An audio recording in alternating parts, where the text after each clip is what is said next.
Hi అండి, welcome to బబ్బీస్ kitchen. వేసవి కాలంలో ఒంటికి చలవ చేసి పాతకాలం నాటి వంటకమైన కడుగు చారుని ఎలా చేయాలో ఈరోజు చూపిస్తానండి.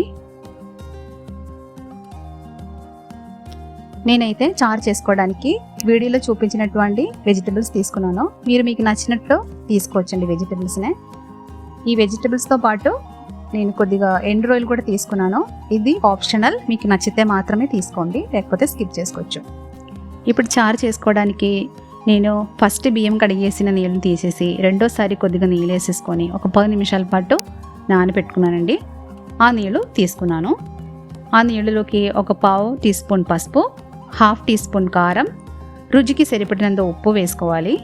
అలాగే ముందు చూపించినటువంటి వెజిటబుల్స్ కూడా కట్ చేసి ఒక్కటిగా యాడ్ చేసుకోవాలి.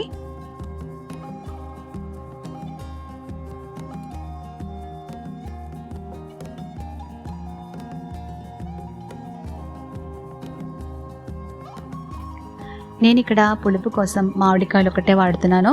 చింతపండు అవి ఏం వేస్తలేదండి చారులోకి. అందుకని మీరు తిని పులుపునే పట్టి మామిడికాయలు ఎన్ని కావాలో అడ్జస్ట్ చేసి వేసుకోండి. మంట మీడియం ఫ్లేమ్లో పెట్టుకొని చారుని బాగా మరిగించుకోవాలి. ముక్కలన్నీ కూడా బాగా ఉడికిపోయినంత వరకు మరిగించుకోవాలి.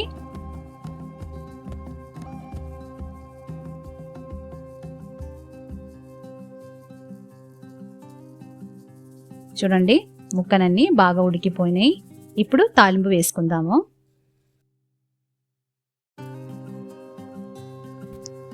తాలింపు వేసుకోవడానికి ఒక కడాయిలోకి కొద్దిగా నూనె వేసుకున్నాక తాలింపు గింజలన్నీ వేసుకోవాలి. నేను కొన్ని జీలకర్ర, ఆవాలు, కొద్దిగా మెంతులు, 2 ఎండుమిరపకాయలు, కొన్ని వెల్లుల్లిపాయలు యాడ్ చేసుకున్నాను. మీరు ఎండు రొయ్యలు అనేది స్కిప్ చేస్తున్నానంటే కనుక వెల్లుల్లిపాయలు వేగిన తర్వాత తాలింపు వేసేసుకోండి.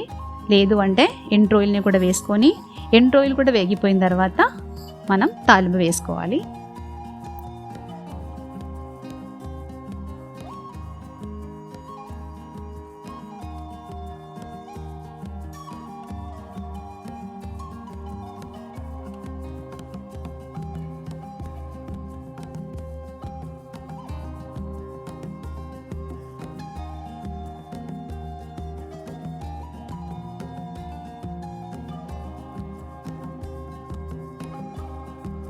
ఈ కడుగు చారు చేయడానికి రైస్ వాటర్ వాడాను కదండి.